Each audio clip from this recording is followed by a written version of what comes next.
than anything, what I know about Joe, what I know about Kamala, is that they actually care about every American.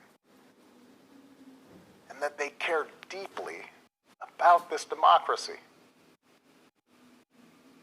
They believe that in a democracy, the right to vote is sacred, and we should be making it easier for people to cast their ballots, not harder. They believe that no one, including the president, is above the law, and that no public official, including the president, should use their office to enrich themselves or their supporters. They understand that in this democracy, the commander-in-chief does not use the men and women of our military who are willing to risk everything to protect our nation as political props to deploy against peaceful protesters on our own soil. They understand that political opponents aren't un-American just because they disagree with you. The free press isn't the enemy, but the way we hold officials accountable. That our ability to work together to solve big problems like a pandemic depend on a fidelity to facts and science and logic, and not just making stuff up.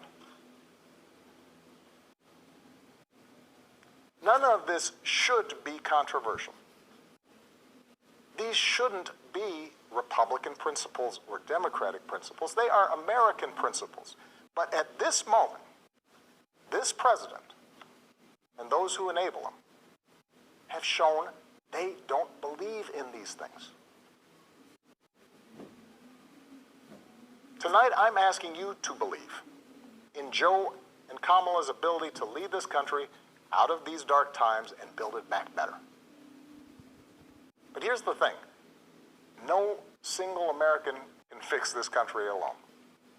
Not even a president.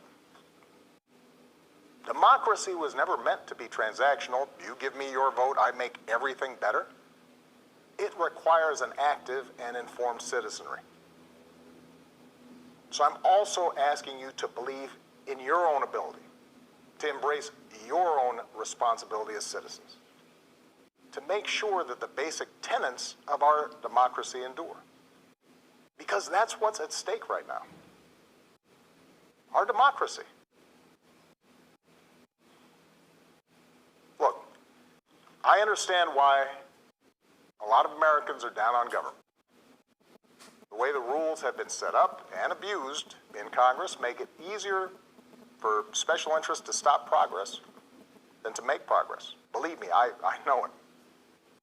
I understand why a white factory worker who's seen his wages cut or his job shipped overseas might feel like the government no longer looks out for him, and why a black mom might feel like it never looked out for her at all. I understand why a new immigrant might look around this country and wonder whether there's still a place for him here.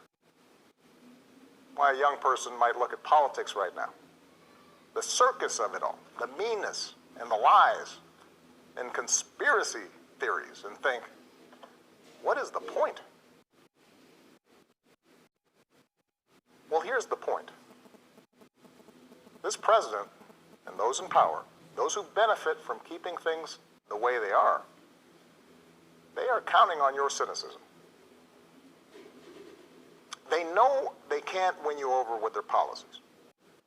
So they're hoping to make it as hard as possible for you to vote and to convince you that your vote does not matter. That is how they win. That is how they get to keep making decisions that affect your life and the lives of the people you love. That's how the economy will keep getting skewed to the wealthy and well-connected. How our health systems will let more people fall through the cracks.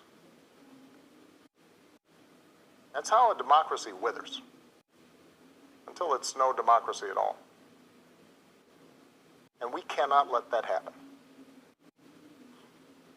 Do not let them take away your power. Do not let them take away your democracy. Make a plan right now for how you are going to get involved and vote. Do it as early as you can and tell your family and friends how they can vote too.